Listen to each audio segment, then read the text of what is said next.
Hello बच्चों, मैं अरविंद आप सभी लोग का एक बार फिर से स्वागत करता हूं आपके अपने प्लेटफॉर्म पर अरविंदा A1 के। दोस्तों, आज की क्लास की यदि हम लोग बात करें तो आज की क्लास में हम लोग क्लास 10th साइंस का सिलेबस डिस्कस करने वाले हैं। पहले तो हम क्लास 10th के अंदर साइंस सेगमेंट के सिलेबस को डिस्कस करेंगे। उसके बाद यदि साइंस सेगमेंट की बात करें तो साइंस सेगमेंट में हमारा पूरा का पूरा साइंस 3 हिस्सों में डिवाइडेड है, जिसे केमिस्ट्री, फिजिक्स और बायो के नाम से जानते हैं। उसमें से बायो यानी कि साइंस का पहला चैप्टर 1, जिसका नाम है रासायनिक अभिक्रिया और समीकरण, इस चैप्टर में थोड़ी बहुत डिस्कशन हम लोग करने वाले हैं। तो सबसे पहली चीज की कुछ बातें समझ लेते हैं सिलेबस के संदर्भ में, ठीक है।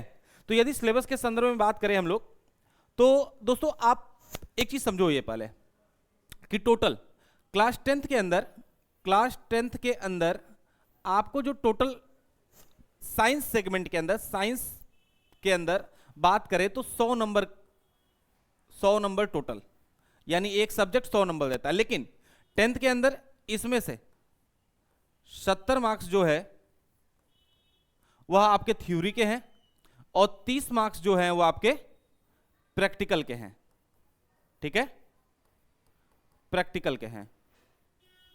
अब इस 70 मार्क्स की बात करें तो ये 70 मार्क्स जो है, ये 70 नंबर जो हैं वह 3 पार्ट में डिवाइडेड हैं, जिन्हें हम रसायन विज्ञान, भौतिक विज्ञान और जीव विज्ञान के नाम से जानते हैं। यानी फिजिक्स, केमिस्ट्री और बायोलॉजी, यानी रसायन विज्ञान,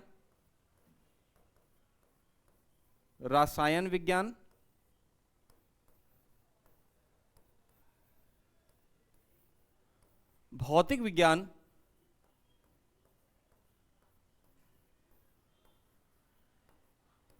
विज्ञान और जीव विज्ञान, ये 3 पार्ट में डिवाइडेड है, ठीक है। जिसमें से यदि ओवरऑल बात करें तो जिसमें से मैं आपके साथ डील करने वाला हूं इन 2 सेगमेंट के अंदर, यानी रसायन विज्ञान और भौतिक विज्ञान। जीव विज्ञान के लिए आपको दूसरे टीचर मिलेंगे, ठीक है, वो उस पर डिस्कस करेंगे। तो जनरली रसायन विज्ञान और भौतिक विज्ञान की बात की जाए, ठीक है, तो रसायन विज्ञान के अंदर यदि बात की जाए तो टोटल रसायन विज्ञान के इस सेगमेंट में टोटल हमें 4 चैप्टर पढ़ने हैं। कितने पढ़ने हैं? 4 में कौन कौन से भाई? तो सबसे पहली चीज समझो, पहला चैप्टर जिसका थंबनेल में आपने देखा ही होगा, रासायनिक अभिक्रिया एवं समीकरण, ठीक है। उसी चैप्टर की बात कर लेते हैं, यानी रासायनिक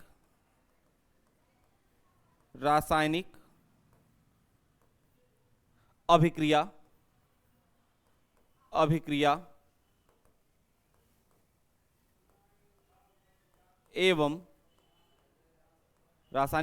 एवं समीकरण,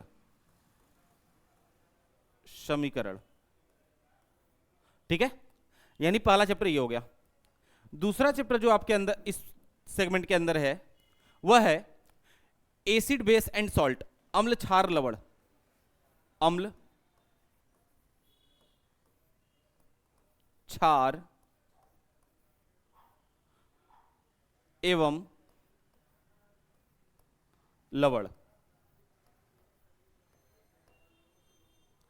तीसरा चैप्टर जो इसके अंदर है वह है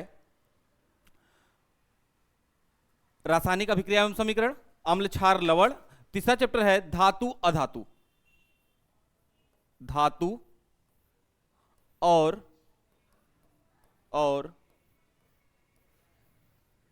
अधातु,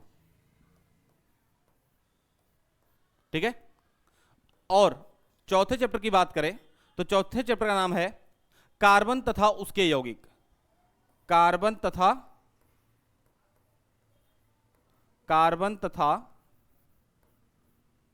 उसके यौगिक,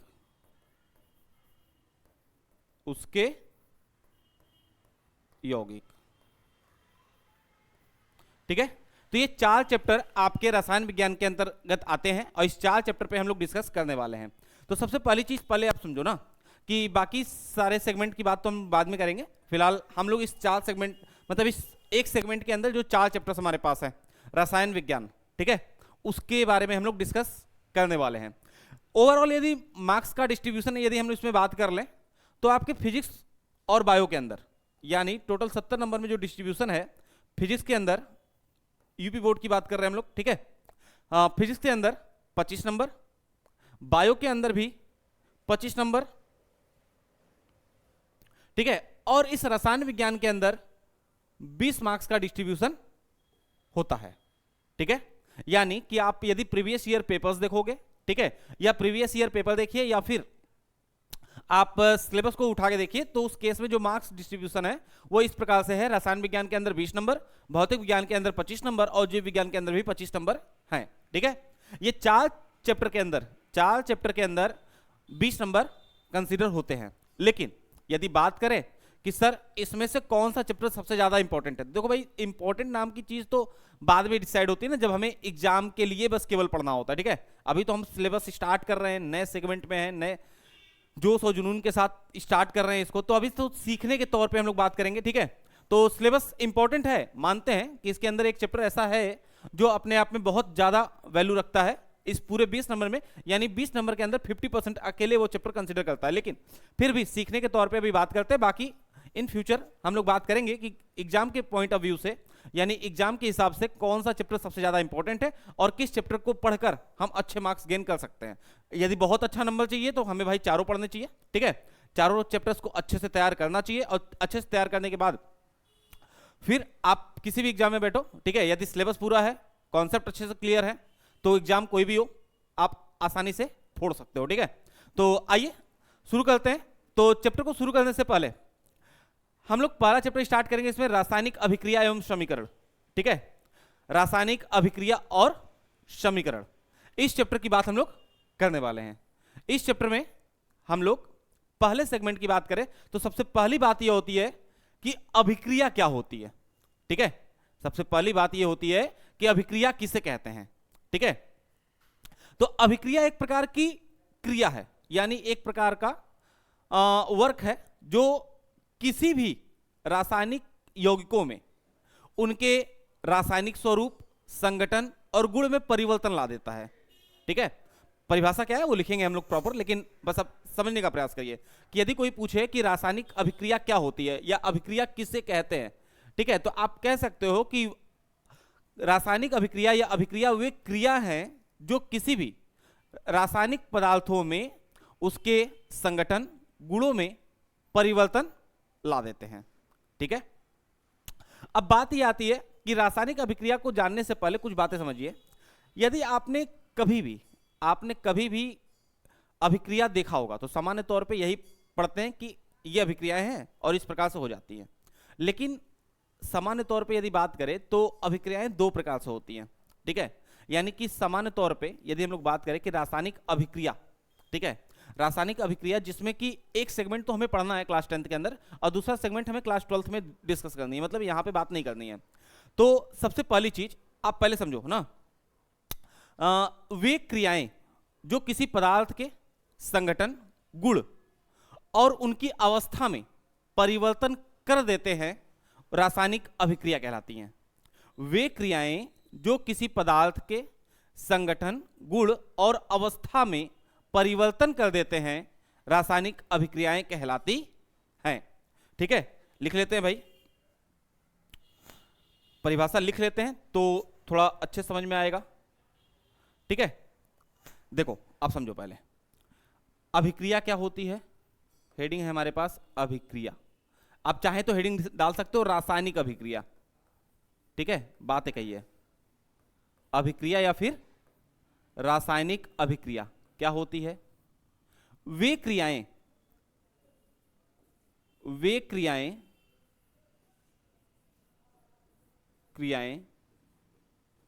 जो किसी पदार्थ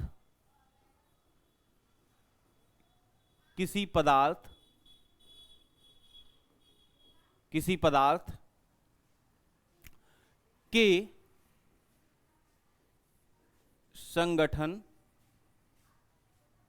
संगठन, गुण एवं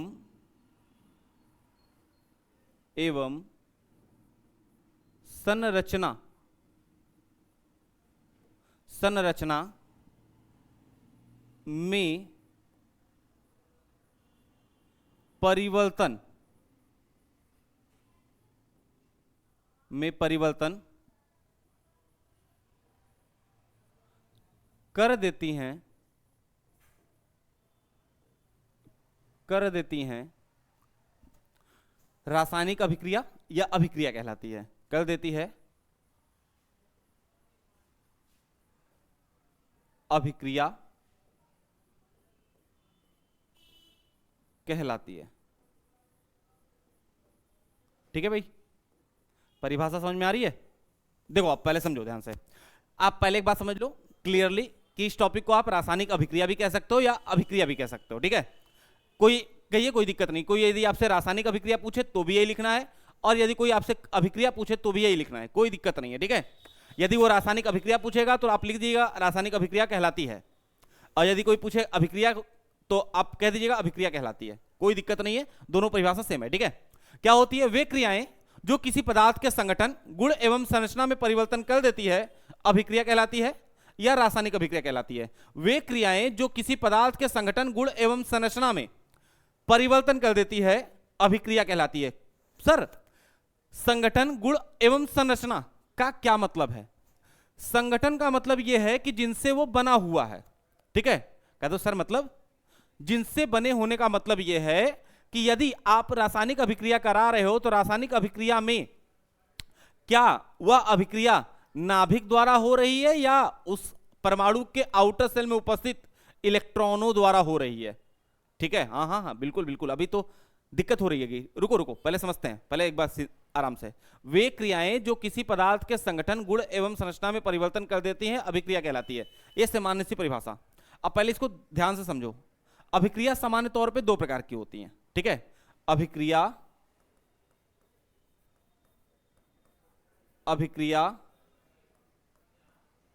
दो प्रकार की होती है। दो प्रकार की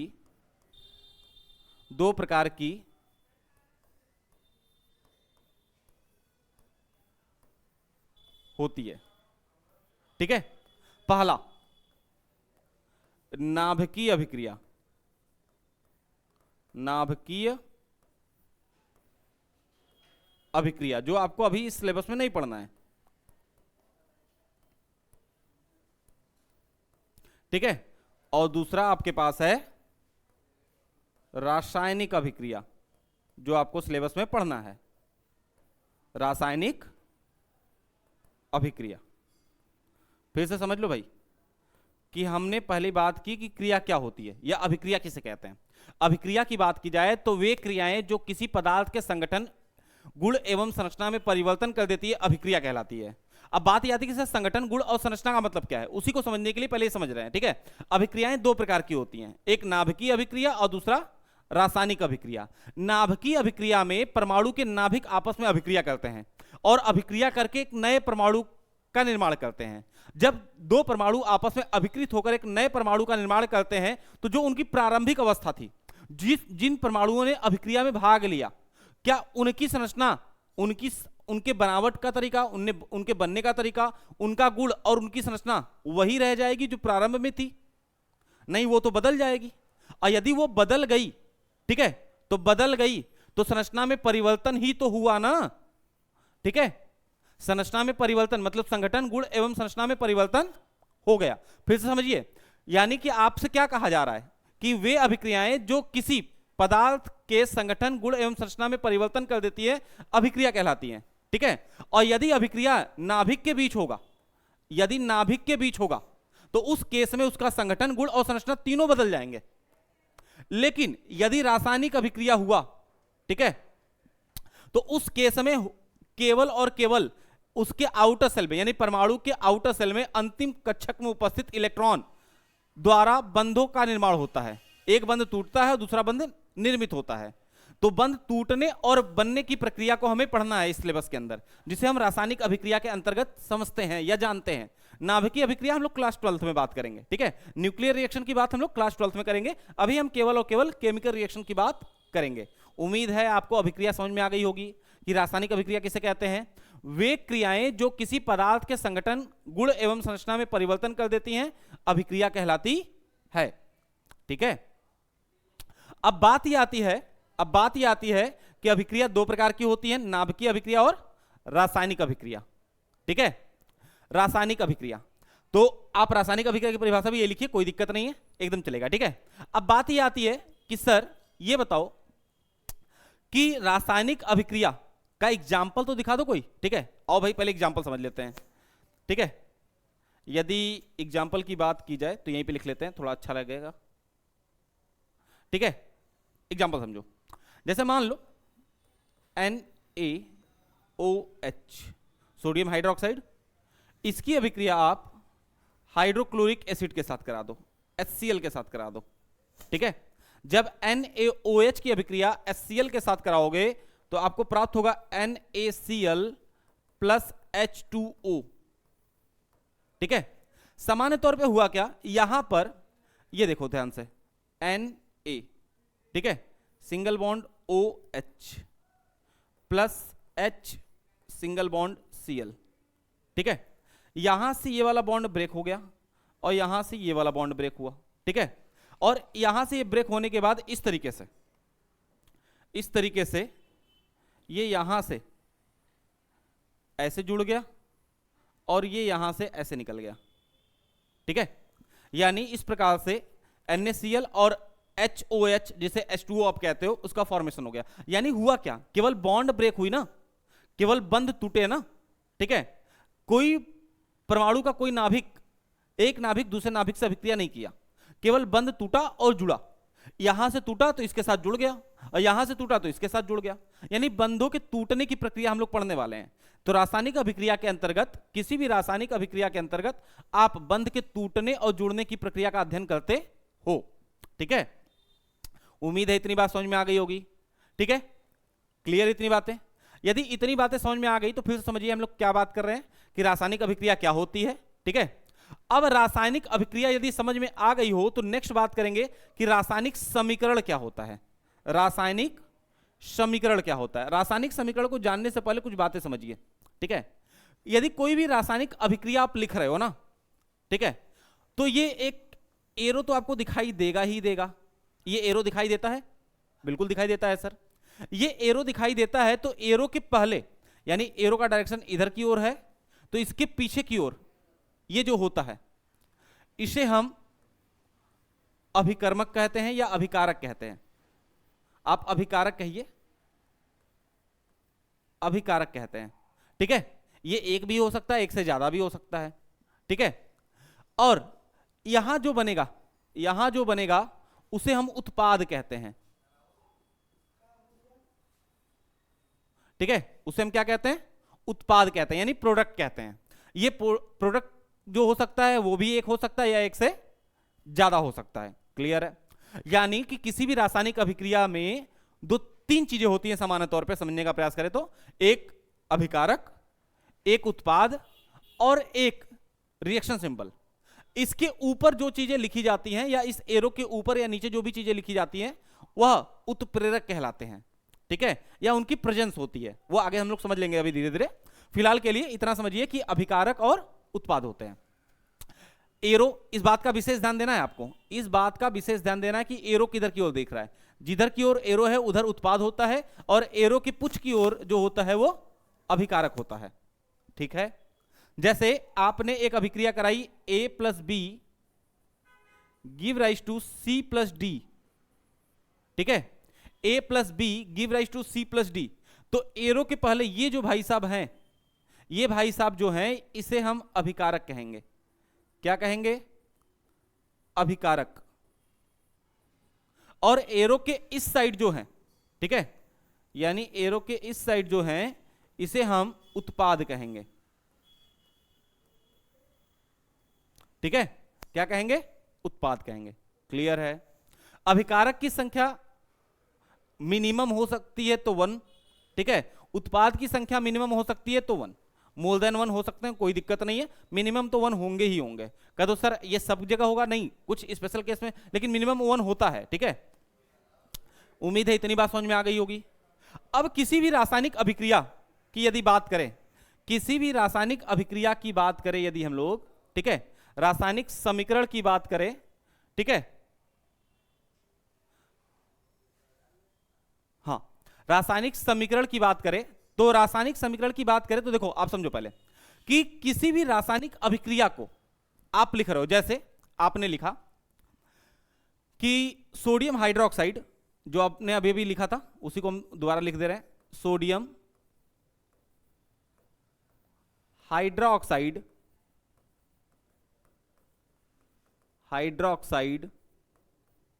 give rise plus sorry sodium hydroxide plus hydrochloric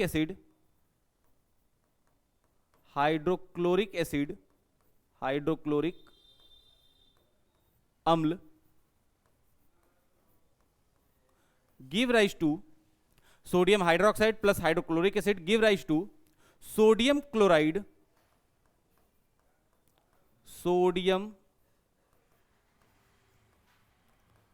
chloride plus जल। आपने ये लिखा, ठीक है, आपने ये लिखा, यह एक प्रकार का रासायनिक समीकरण है, ठीक है, रासायनिक समीकरण है, लेकिन सामान्य तौर पे यह रासायनिक अभिक्रिया कहलाती है, ठीक है। लेकिन इसी रासायनिक अभिक्रिया को आप इस कंपाउंड के सिंबल्स के फॉर्म में, चिन्ह के रूप में परिवर्तित कर दें या प्रदर्शित कर दें। इसी रासायनिक अभिक्रिया में उपस्थित सभी उत्पाद और रिएक्टेंट और प्रोडक्ट को आप केवल और केवल रासायनिक सिंबल के रूप में, रासायनिक चिन्ह के रूप में परिवर्तित कर देते हो या प्रदर्शित कर देते हो, तो जो आपको प्राप्त होता है उसे रासायनिक समीकरण कहते हैं। यानी रासायनिक अभिक्रियाओं को रासायनिक चिन्ह के रूप में प्रदर्शित करने की क्रिया रासायनिक समीकरण कहलाती है। रासायनिक अभिक्रिया को रासायनिक सिंबल या चिन्ह के रूप में प्रदर्शित करने की क्रिया रासायनिक समीकरण कहलाती है। क्लियर है? यानी ये जो रासायनिक अभिक्रिया है, रासायनिक समीकरण है, रासायनिक समीकरण क्या होता है? तो रासायनिक अभिक्रियाओं को, इन रासायनिक अभिक्रियाओं को केवल रासायनिक सूत्र के रूप में या अणु सूत्र के रूप में प्रदर्शित करने पर जो प्राप्त होता है उसी को रासायनिक समीकरण कहते हैं। तो जैसे सर, जैसे सोडियम हाइड्रोक्साइड का जो अणु सूत्र होता है वो NaOH होता है। तो सर ये तो आपको याद था, हमें कैसे पता चलेगा? पूरे चैप्टर में बने रहो, ठीक है, पूरे चैप्टर में लास्ट तक बने रहना, ठीक है। पूरा चैप्टर हम लोग धीरे धीरे पढ़ेंगे, पूरे चैप्टर को कंप्लीट होते होते आपको एक एक कंपाउंड याद करा देंगे, ठीक है। सोडियम हाइड्रोक्साइड यानी NaOH, हाइड्रोक्लोरिक एसिड यानी HCl। जब ये रिएक्ट करेंगे तो क्या बना? सोडियम क्लोराइड का सूत्र होता है NaCl प्लस जल यानी H2O। आई बात समझ में? यानी ऊपर जो लिखा है ये, ठीक है, ऊपर जो लिखा है ये रासायनिक अभिक्रिया है, और उसी रासायनिक अभिक्रिया को यदि अणु सूत्र के रूप में प्रदर्शित कर दिया तो वह रासायनिक समीकरण कहलाती है। आई बात समझ में? यानी आपने किसी रासायनिक अभिक्रिया को अणु सूत्र के रूप में प्रदर्शित किया, अणु सूत्र के रूप में दिखाया, तो वह रासायनिक अभिक्रिया रासायनिक समीकरण कहलाती है। क्लियर है? बात समझ में आ रही है? कोई दिक्कत किसी को? ठीक है, चलिए, वेरी गुड। यदि यहां तक बात समझ में आ गई तो अगली पॉइंट समझते हैं थोड़ा। देखो ध्यान से कि एक एग्जांपल और दे दो सर, ठीक है। एग्जांपल देखो, पहले आपने एक रिएक्शन लिखा, क्या लिखा भाई? सल्फ्यूरिक अम्ल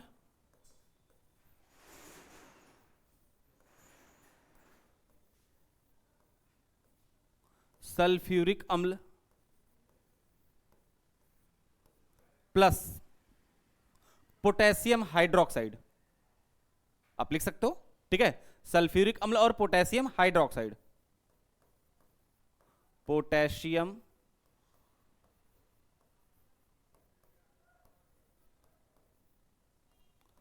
हाइड्रोक्साइड गिव राइज टू, यानी सल्फ्यूरिक अम्ल की अभिक्रिया आप पोटेशियम हाइड्रोक्साइड के साथ कराओगे तो क्या बनेगा? Potassium sulphate. क्या बनेगा? Potassium sulphate plus potassium sulphate plus water बनेगा। क्या बनेगा? जल। ठीक है। तो अभी अभी आपने जो लिखा, वह रासायनिक अभिक्रिया है। क्या है? रासायनिक अभिक्रिया। इस रासायनिक अभिक्रिया को अणु सूत्र के रूप में प्रदर्शित कर दीजिए। इस रासायनिक अभिक्रिया को अणु सूत्र के रूप में प्रदर्शित कर दीजिए। तो इस रासायनिक अभिक्रिया का अणु सूत्र लिखते ही जो नया लाइन प्राप्त होगा वह रासायनिक समीकरण कहलाएगा। क्या कहलाएगा? रासायनिक समीकरण कहलाएगा। जैसे सल्फ्यूरिक अम्ल, अणु सूत्र होता है H2SO4 plus potassium hydroxide. Potassium hydroxide यानी KOH, इसे कहते हैं पोटेशियम हाइड्रोक्साइड। जब यह रिएक्ट करेगा तो क्या बनाएगा सर? बनाएगा पोटेशियम सल्फेट। पोटेशियम सल्फेट यानी K2SO4, ठीक है, प्लस H2O। क्लियर है? बात समझ में आई? अब कुछ लोग कहेंगे कि सर ये रासायनिक अभिक्रिया तो संतुलित नहीं है ना भाई। टेंशन नहीं लो, अभी सिखाएंगे हम वो कि रासायनिक अभिक्रिया संतुलित कैसे होती है। अभी पहले आप बस ये समझो कि रासायनिक अभिक्रिया और रासायनिक समीकरण में क्या अंतर है। बाकी धीरे धीरे पूरा चैप्टर कंप्लीट होते होते आपको इस चैप्टर के अंदर एक भी ऐसा क्वेश्चन नहीं मिलेगा जो आपको नहीं आ रहा होगा। इसकी पूरी गारंटी मेरी। ठीक है? बात समझ में आ गई? बात समझ में आ गई? ठीक है, फिर समझ लीजिए कि रासायनिक अभिक्रिया और रासायनिक समीकरण में अंतर समझ में आ गया कि यदि आपने रासायनिक अभिक्रिया को, यानी जो रासायनिक अभिक्रिया आपके पास है उस रासायनिक अभिक्रिया को यदि अणु सूत्र के रूप में प्रदर्शित किया, तो अणु सूत्र के रूप में प्रदर्शित करने के पश्चात जो अभिक्रिया आपको प्राप्त होगी उसे क्या कहेंगे? उसे जो अणु सूत्र के रूप में अभिक्रिया प्राप्त होगी उसे रासायनिक समीकरण कहेंगे। और वही यदि शब्दों के रूप में प्राप्त हुआ, शब्दों के रूप में आपने लिख रखा है, तो उसे रासायनिक अभिक्रिया कहेंगे। तो रासायनिक अभिक्रिया और रासायनिक समीकरण में अंतर समझ में आ गया? क्लियर है? इतनी बातें यदि समझ में आ गई तो अब अगली हेडिंग हमारे पास है कि सर रासायनिक अभिक्रिया के प्रकार। रासायनिक अभिक्रिया कितने प्रकार के होते हैं?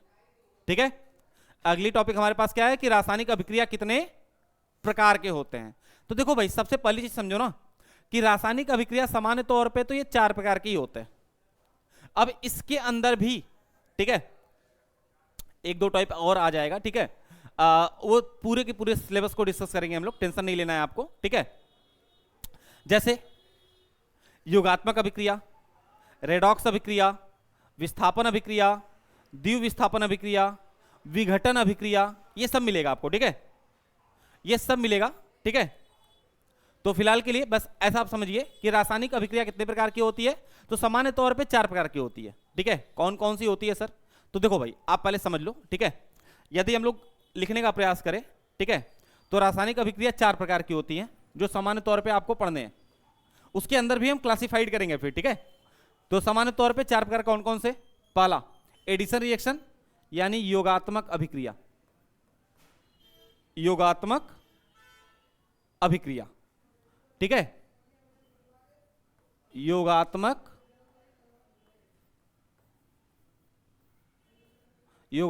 अभिक्रिया।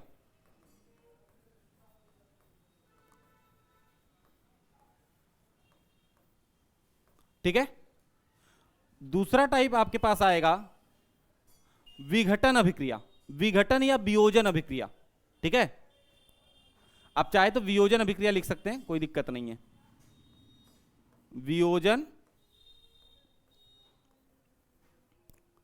अभिक्रिया, वियोजन अभिक्रिया। तीसरे की बात करें तो विस्थापन अभिक्रिया, विस्थापन अभिक्रिया।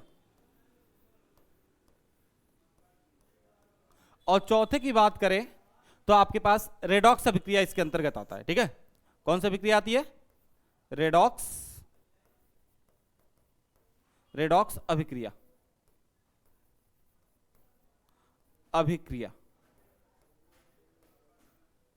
ठीक है, फिर समझ लीजिए, योगात्मक अभिक्रिया, वियोजन अभिक्रिया, विस्थापन अभिक्रिया और रेडॉक्स अभिक्रिया। यानी सामान्य तौर पे यदि आप अभिक्रियाओं को, रासायनिक अभिक्रियाओं को वर्गीकृत करेंगे तो रासायनिक अभिक्रियाएं सामान्य तौर पे 4 प्रकार की होती हैं। कौन कौन सी? योगात्मक अभिक्रिया, वियोजन अभिक्रिया, विस्थापन अभिक्रिया और रेडॉक्स अभिक्रिया। अब इसके अंतर्गत भी, जैसे कि आप योगात्मक अभिक्रिया तो सिंगल है भाई, उसमें कुछ नहीं होता। यदि वियोजन अभिक्रिया की बात करें तो वियोजन अभिक्रिया के अंदर भी सामान्य तौर पे आपके सिलेबस के अंदर 3 प्रकार हैं। ठीक है, आपके सिलेबस के अंदर, जो आपके सिलेबस में हम वही बात करेंगे। ठीक है, बहुत एक्स्ट्रा बात करने से क्या मतलब है। वियोजन अभिक्रिया में 3 प्रकार, कौन कौन से? तापी वियोजन, ऊष्मीय वियोजन, प्रकाशीय वियोजन। ठीक है, ये 3 प्रकार के वियोजन पढ़ने हैं आपको। विस्थापन अभिक्रिया के अंदर 2 प्रकार पढ़ने हैं, एकल विस्थापन और द्विविस्थापन, यानी सिंगल डिस्प्लेसमेंट और डबल डिस्प्लेसमेंट। रेडॉक्स रिएक्शन के अंदर, रेडॉक्स क्या होता है? रेडॉक्स अपने आप में एक बहुत बड़ी कहानी है। ठीक है, रेडॉक्स 2 वर्ड से मिलकर बना हुआ है, 2 अभिक्रियाओं का कॉम्बिनेशन है ये रेडॉक्स, जिसमें आपको समझना पड़ेगा कि पहले कि ऑक्सीकरण अभिक्रिया क्या होती है, ऑक्सीकरण अभिक्रिया क्या होती है और अपचयन अभिक्रिया क्या होती है, अपचयन अभिक्रिया क्या होती है। और लोग रेडॉक्स पढ़ तो लेते हैं और उनको ना तो ऑक्सीकरण पता चल पाता है ना तो अपचयन पता चल पाता है। किसी भी अभिक्रिया को दे दिया जाए और पूछ दिया जाए कि इसमें ऑक्सीकरण किसका हुआ और अपचयन किसका हुआ, ऑक्सीकारक कौन है, अपचायक कौन है, तो पता ही नहीं चलता है। तो सर ये भी होता है क्या? हाँ भाई, रेडॉक्स अभिक्रिया के अंतर्गत ये सारी चीजें पढ़नी होती है, क्योंकि क्लास 11th के अंदर जब आप पहुंचोगे तो वहां पर पूरा का पूरा एक चैप्टर ही है रेडॉक्स अभिक्रिया के नाम से। ठीक है, यानी कि आपको रेडॉक्स अभिक्रिया पढ़ा तो दिया गया, लेकिन यही नहीं पता चल रहा है कि आप अभिक्रिया देख के बता ही नहीं पा रहे हो कि सर इसमें ऑक्सीडेशन किसका हुआ, रिडक्शन किसका हुआ, आप ये आइडेंटिफाई ही नहीं कर पा रहे हो, तो पढ़ने से क्या ही मतलब है। ठीक है, जब सीखना ही नहीं है तो एक काम करेंगे, ये सारी चीजें हम लोग सीखेंगे धीरे धीरे, आराम आराम से। ठीक है, तो आज की बात करने वाले हैं योगात्मक अभिक्रिया, योगात्मक अभिक्रिया। ठीक है, क्या बात करने वाले भाई? योगात्मक अभिक्रिया क्या होता है सर? योगात्मक अभिक्रिया किसे कहते हैं या क्या होता है? यदि योगात्मक अभिक्रिया की बात की जाए तो जब 2 या 2 से अधिक अभिकारक, जब 2 या 2 से अधिक अभिकारक आपस में अभिकृत होकर एकल उत्पाद का निर्माण करते हैं, यानी सिंगल प्रोडक्ट फॉर्म करते हैं। 2 या 2 से अधिक अभिकारक आपस में अभिक्रिया करते हैं और एकल उत्पाद का निर्माण करते हैं, तो ऐसी अभिक्रिया को योगात्मक अभिक्रिया कहा जाता है। योगात्मक, योग, ठीक है, जिसमें कि आपका रिएक्टेंट जो होगा वो ऐड हो जाएगा, नाम से क्लियर है, जिसको जोड़ देना है, एडिशन रिएक्शन कहते हैं इसे इंग्लिश में। ठीक है, ऐड कर देना है किसको भाई? 2 या 2 से अधिक जो रिएक्टेंट आपके पास होंगे ना, उनको आपस में जोड़ दीजिए और एक सिंगल प्रोडक्ट का फॉर्म करा दीजिए, बस। यानी प्रोडक्ट जो होगा, यानी जो उत्पाद बनेगा वो सिंगल होगा। 2 या 2 से अधिक अभिकारक आपस में अभिक्रिया करके एकल उत्पाद का निर्माण करते हैं, तो ऐसी अभिक्रिया को योगात्मक अभिक्रिया कहा जाता है। क्लियर है? आइए समझते हैं, पहले परिभाषा लिखते हैं फिर उसके बाद समझते हैं। जब 2 या 2 से अधिक, 2 या 2 से अधिक, 2 या 2 से अधिक, जब 2 या 2 से अधिक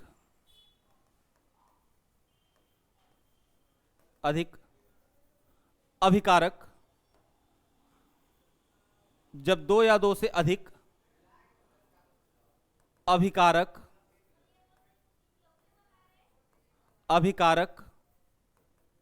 आपस में अभिकृत होकर,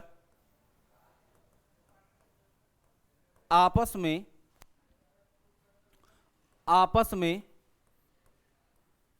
अभिकृत होकर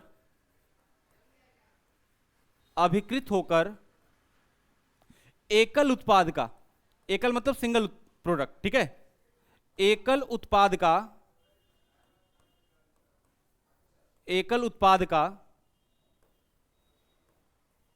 का निर्माण करते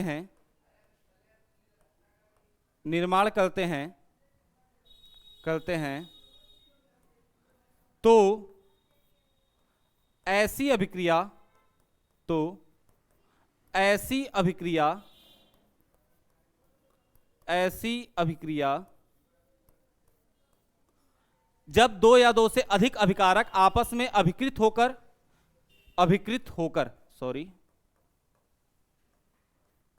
होकर एकल उत्पाद का निर्माण करते हैं तो ऐसी अभिक्रिया योगात्मक अभिक्रिया कहलाती है। योगात्मक अभिक्रिया कहलाती है। योगात्मक अभिक्रिया कहलाती है।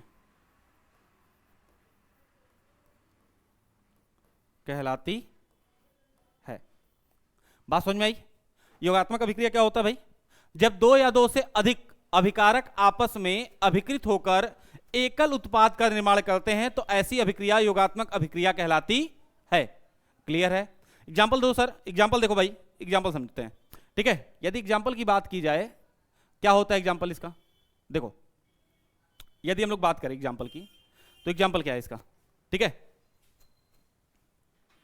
देखो, जैसे मान लो कि अपने रिएक्टेंट लिया, एक रिएक्टेंट ए लिया, एक रिएक्टेंट बी लिया, दोनों को रिएक्ट कराया, ए और बी आपस में रिएक्ट करके केवल सी एकल उत्पाद बनाया। डी नहीं बना रहे ना, केवल सी। ए और बी ने आपस में अभिक्रिया किया और अभिक्रिया करने के बाद एक सिंगल उत्पाद सी बना रहा है। ठीक है, तो ऐसी अभिक्रिया को आप क्या कहोगे? योगात्मक अभिक्रिया। कह दो एग्जाम्पल दे दो सर। एग्जाम्पल देख लो। Carbon plus oxygen, carbon plus oxygen, oxygen give rise to carbon dioxide, carbon dioxide.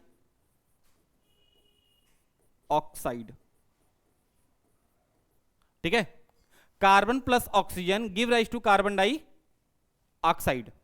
ठीक है, यानी कार्बन ऑक्सीजन के साथ अभिक्रिया करता है और क्या बनाता है? कार्बन डाइऑक्साइड बनाता है।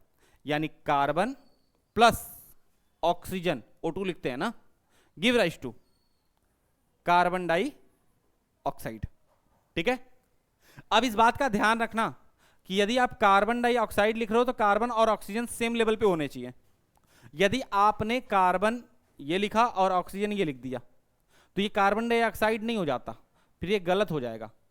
फिर लोग इसे कोबाल्ट समझ लेंगे ना, क्योंकि कोबाल्ट का सिंबल होता है CO। ठीक है, CO छोटा सा, तो हमें छोटा सा नहीं करना है। ठीक है, आई बात समझ में? क्लियर है? यहां तक में कोई दिक्कत है तो बोलो, यहां तक में कोई दिक्कत है तो बोलो। एक दो एग्जांपल और ले लेते हैं भाई। ठीक है, कह दो सर एक ही एग्जांपल से कैसे काम चलेगा? ठीक है, आइए नेक्स्ट पेज पे आ जाते हैं। ठीक है, यदि और एग्जांपल की बात करें तो आप क्या ले सकते हो? देखो, एक चीज समझो, यदि योगात्मक अभिक्रिया की बात की जाए तो योगात्मक अभिक्रिया के अंदर आपके पास बहुत सारे एग्जांपल्स मिल जाएंगे, लेकिन आपको याद क्या रखने हैं? पहले दो तीन समझो। मतलब कि हम सारे क्वेश्चन के अंदर, मतलब सारे सेगमेंट के अंदर एग्जांपल देंगे आपको भर भर के, लेकिन आपको कम से कम आपको 3 याद करने हैं। मतलब 3 आपके माइंड में होने ही चाहिए एग्जाम टाइम में। क्यों? तो सर 3 क्यों चाहिए हमें तो एक ही लिखना होगा ना सर।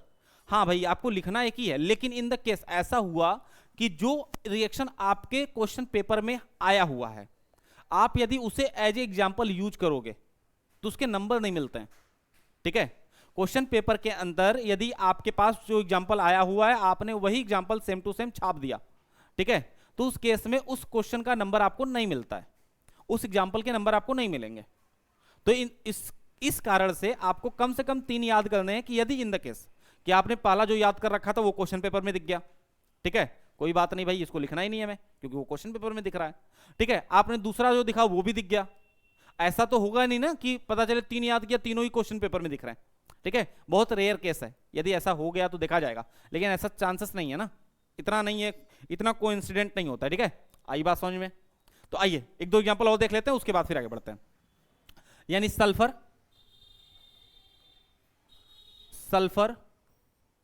Plus oxygen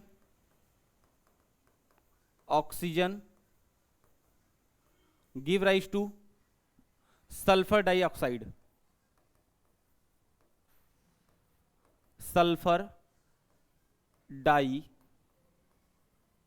oxide. ठीक है, सल्फर डाई ऑक्साइड। सल्फर का सिंबल क्या होता है? S।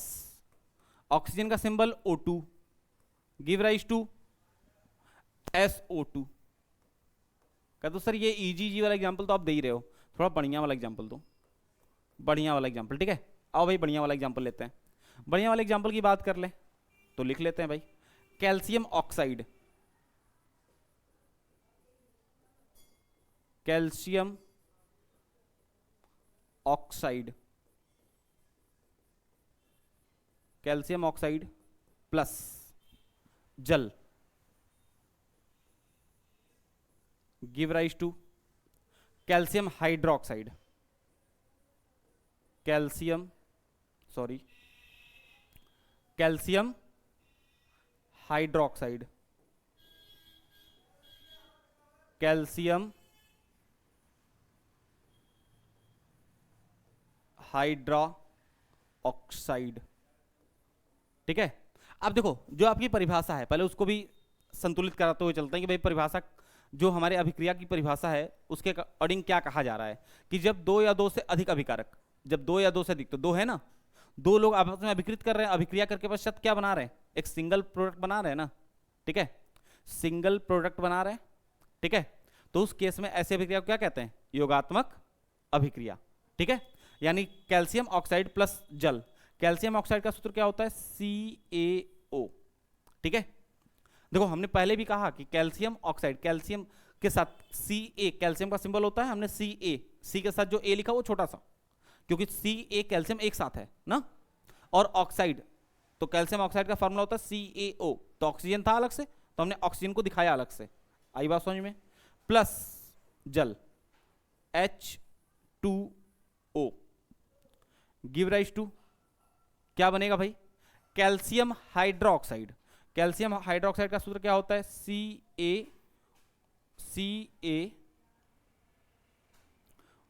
CaOH का होल ट्वाइस, इसे कहते हैं कैल्शियम हाइड्रो ऑक्साइड। ठीक है, आपको ये बात समझ में आ गई होगी। अब रही बात कि सर इसमें रासायनिक अभिक्रिया संतुलित कैसे करेंगे, तो संतुलित करना हम नेक्स्ट लेक्चर में, मतलब अगले लेक्चर में सिखाएंगे आपको। रासायनिक अभिक्रिया को संतुलित करना अगले लेक्चर में सिखाएंगे, उसके हिसाब से आराम से उसमें बात करेंगे। ठीक है, तो फिलहाल के लिए आपको योगात्मक अभिक्रिया समझ में आ गया। यहां तक में कोई दिक्कत है? बोलो भाई, यदि यहां तक में कोई दिक्कत है तो बता दो, यदि नहीं है तो भी बताओ।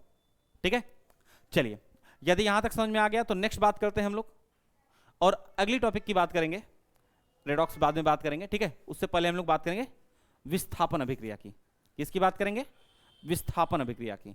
ठीक है, अब एक बात और समझो, यदि आपके सिलेबस के अंदर 4 टाइप्स के रिएक्शन है तो ऐसा तो है नहीं कि सबके सब आ जाएंगे, ऐसा तो है नहीं कि सबके सब आपके पेपर में आ जाएंगे। भाई आएगा तो कोई एक, तो ऐसे बहुत सारे एग्जाम्पल मिलेंगे आपको जो एक एग्जाम्पल है लेकिन 2-3 रिएक्शन में काम आ रहा है। ठीक है, एक रिएक्शन है जो 2-3 रिएक्शन में काम, 2-3 डिफिनेशंस के अंदर एग्जांपल्स में काम आ रहा है। जैसे अभी आप लोगों ने कैल्शियम हाइड्रोक्साइड वाला रिएक्शन किया था। ठीक है, अभी आप लोगों ने ये वाला एग्जांपल किया ना, calcium oxide plus water give rise to calcium hydroxide. ये वाला एग्जांपल आप इसी को, केवल इसी अभिक्रिया को इस साइड से रिवर्स कर दो। ठीक है, यानी कि कैल्शियम हाइड्रोक्साइड को रिवर्स करके इधर से यूज कर लो, तो ये एग्जांपल हो जाएगा किसका? वियोजन अभिक्रिया का। किसका हो जाएगा? वियोजन अभिक्रिया का। आई बात समझ में? किसका एग्जांपल हो जाएगा? वियोजन अभिक्रिया का। लेकिन क्या इस बात का ध्यान देना पड़ेगा कि उस समय आपका प्रोडक्ट ये हो जाएगा और सॉरी रिएक्टेंट ये हो जाएंगे और प्रोडक्ट ये हो जाएंगे। लेकिन अभी जब आप योगात्मक अभिक्रिया यानी एडिशन रिएक्शन के अंदर लिख रहे हो तो उस केस में आपके पास रिएक्टेंट ये है और प्रोडक्ट ये है, अभिकारक ये है, उत्पाद ये है। लेकिन जब आप वियोजन अभिक्रिया के अंदर लिखोगे तो ये आपका अभिकारक होगा और ये आपका उत्पाद होगा। क्लियर है? समझ में आ रहा है? ठीक है, चलो वेरी गुड। यदि इतनी बातें समझ में आ गई तो नेक्स्ट हम लोग बात कर रहे थे किसकी? विस्थापन अभिक्रिया की। ठीक है, अब विस्थापन अभिक्रिया क्या होती है? ठीक है, यदि विस्थापन अभिक्रिया की बात की जाए तो देखो यार, विस्थापन का मतलब क्या है? विस्थापन का मतलब यह है कि कोई एक एलिमेंट जिसकी रिएक्टिविटी, ठीक है, यानी कोई एक ऐसा एलिमेंट आप लीजिए जिसकी रिएक्टिविटी हाई हो, वो अपने से लोअर रिएक्टिव एलिमेंट को उसकी पोजीशन से डिस्प्लेस कर दे। जैसे एग्जांपल समझिए, जैसे मान लो कि तुम अपने घर पे बैठे हो ना, तुम अपने घर के सबसे छोटे मेंबर हो, मतलब कि तुम्हारे घर पे मम्मी पापा दादी दादा और चाची चाचा हैं, और उसके बाद तुम्हारे 2-3 भाई हैं जो तुमसे बड़े हैं, मतलब तुम सबसे छोटे हो, यानी यदि सामान्य तौर पे बात करें तो तुम्हारी इज्जत इत्तू सी है, ठीक है। अब उस अवस्था में यदि मान लो कि तुम्हारे घर पे या जिस कमरे में तुम बैठे हो उस कमरे में एक ही कुर्सी है, ठीक है, एक ही कुर्सी है, और यदि तुम्हारे घर में कमरे में कोई भी आ जाता है, पूरे घर में से कोई भी आ जाता है, चाहे दादी दादा, चाहे चाची चाचा, चाहे फिर मम्मी पापा या फिर कोई भाई, तो उस अवस्था में वो कुर्सी तुम्हें उन्हें हैंडओवर करनी पड़ेगी कि भैया लो बैठो, ठीक है, क्योंकि उनकी इज्जत तुमसे ज्यादा है। बात समझ में आ रही है ना, क्लियर है। अब इस अवस्था में ठीक इसी प्रकार से केमिकल रिएक्शन के अंदर, डिस्प्लेसमेंट रिएक्शन के अंदर भी होता है। यदि आपके पास 2 एलिमेंट हैं, 2 एलिमेंट में से जिसकी रिएक्टिविटी हाई होगी, वो अपने से लो रिएक्टिव एलिमेंट को उसकी पोजीशन से हटाएगा और उसके स्थान को ग्रहण कर लेगा। जैसे एग्जांपल समझो कि जैसा तुम घर पे बोले कि घर पे यदि बात करें, तुम कमरे में बैठे हो और कमरे में बैठे हो, तुम्हारी इच्छा कि नहीं यार हम कुर्सी तो देवे नहीं करेंगे, आज मेरा मन है हम बैठेंगे कुर्सी पे, तो कुछ नहीं, पीछे से 2 ठो हाथ आएगा, फिर कुछ आवाज होंगे, उसके बाद तुम्हें कुर्सी देनी पड़ेगी, ठीक है। बात समझ में आ रही है। ठीक उसी प्रकार से यहां पर भी रिएक्शन के अंतर्गत ऐसा ही होता है, ठीक है, रिएक्शन के अंतर्गत ऐसा ही होता है कि आपको एक अभिक्रिया, ठीक है, एक अभिक्रिया में जो भी रिएक्टेंट है उस रिएक्टेंट में एक की रिएक्टिविटी हाई होती है, एक की लो होती है। तो जो हाई रिएक्टिव का एलिमेंट है, जिसकी रिएक्टिविटी हाई होती है, वह अपने से लो रिएक्टिव एलिमेंट को उसकी पोजीशन से रिप्लेस कर देता है। अब बात यह आता है कि सर घर वाला तो हमको समझ में आ गया कि सारे लोग हमसे बड़े हैं तो इसलिए हमें कुर्सी हैंडओवर करनी है, लेकिन केमिकल रिएक्शन के अंदर जो कंपाउंड दिया है उस कंपाउंड में हमें कैसे पता चलेगा कौन सा एलिमेंट ज्यादा रिएक्टिव है और कौन सा एलिमेंट कम रिएक्टिव है, ठीक है। तो देखो एक चीज समझो, वो पूरी सीरीज है, आपको पता चल जाएगी, ठीक है, वो आगे हम लोग डिस्कस करेंगे उस पर कि रिएक्टिविटी सीरीज, क्रियाशीलता क्रम, ठीक है, रासायनिक अभिक्रिया के आधार पर क्रियाशीलता क्रम क्या होती है तो हम लोग समझेंगे, ठीक है। सामान्य तौर पे यदि 2-3 एग्जांपल पहले समझ लेते हैं, ठीक है। देखो विस्थापन अभिक्रिया क्या होता है, परिभाषा एकदम सिंपल सा है कि जब कोई अधिक क्रियाशील धातु अपने से कम क्रियाशील धातु को उसके स्थान से विस्थापित करके उसके स्थान को ग्रहण कर लेता है, ठीक है। जब कभी कोई अधिक क्रियाशील धातु अपने से कम क्रियाशील धातु को उसके स्थान से विस्थापित करके उसका स्थान ग्रहण कर लेता है तो ऐसी अभिक्रिया को विस्थापन अभिक्रिया कहते हैं, और इसी अभिक्रिया को एकल विस्थापन अभिक्रिया भी कहा जाता है। एग्जांपल समझो, जैसे मान लो कि आपने एक रिएक्टेंट लिया ए और दूसरा रिएक्टेंट है आपके पास, इस तरीके से मान लेते हैं बी सी डी, ठीक है।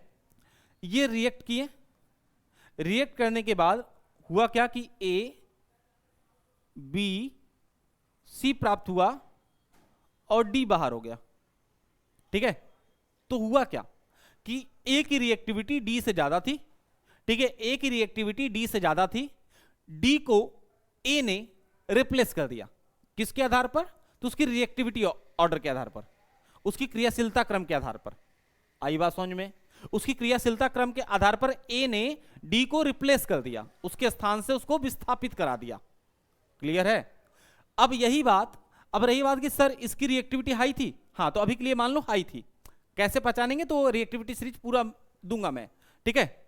यदि नोट्स चाहिए तो नोट्स के लिए आपको 8960-264-320 या 9532335156 इस नंबर पे आप कॉल कर सकते हैं।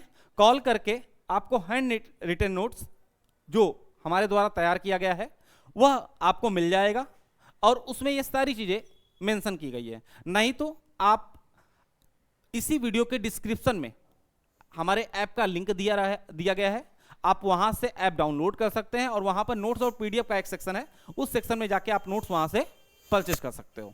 ठीक है, और रही बात कि ऑनलाइन क्लास ज्वाइन करना चाहते हो तो ऑनलाइन क्लास ज्वाइन आप कर सकते हो हमारी ऐप के थ्रू, वहीं पर वो सारे सेगमेंट आपको दिख जाएंगे। ठीक है, तो चलिए आप डिस्क्रिप्शन से ऐप को डाउनलोड कर लीजिएगा और वहां से क्लास को ज्वाइन भी कर लीजिएगा। चलिए क्योंकि ये सारी क्लासेस यूट्यूब पे नहीं होने वाली है ना। चलिए तो